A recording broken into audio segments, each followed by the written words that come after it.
Welcome to Kitchen Q&A, the show where I answer your questions about Amazon, e-commerce, business, success, motivation, and anything else that appears in my inbox.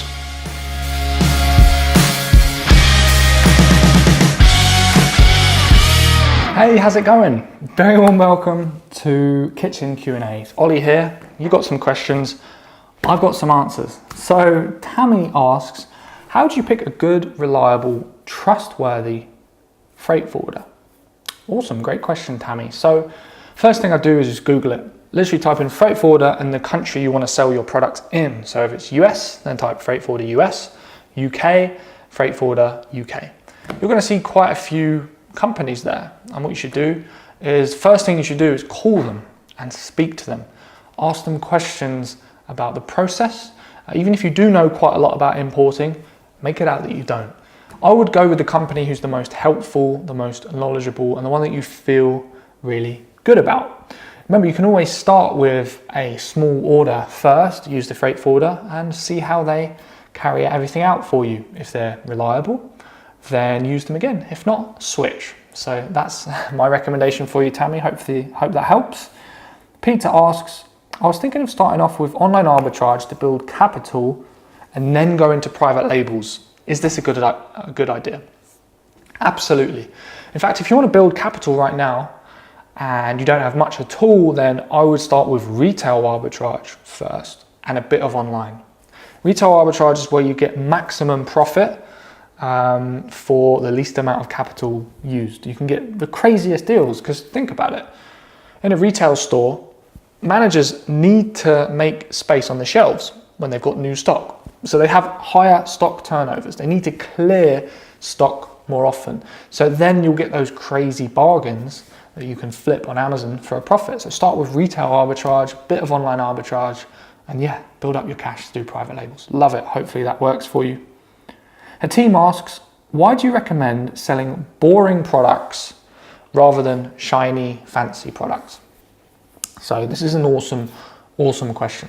And this is definitely something I recommend. So when I talk about shiny, fancy products, I mean things that are trending, like fidget spinners, right?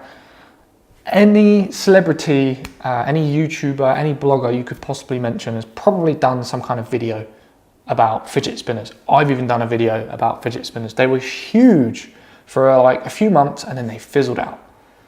Any product that's a trend right now, that's shiny, that's fancy, that everyone's talking about, is a very bad idea to sell on your Amazon account because it's going to get flooded with competition. Think about how many newbie importers are going to be trying to make a quick buck selling fidget spinners.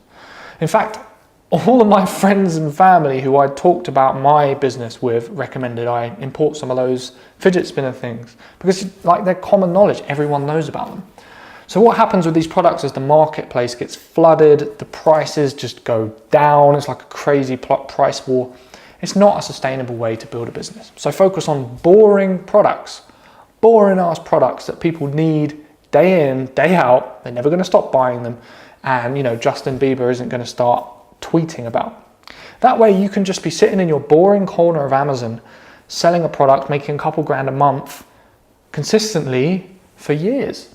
Wouldn't you much rather have a business like that than something that fizzles out in a matter of weeks? I certainly would. So build up an inventory of boring products. That's always my recommendation. Keith says, can I just use a personal Amazon account to sell at first, not a professional one?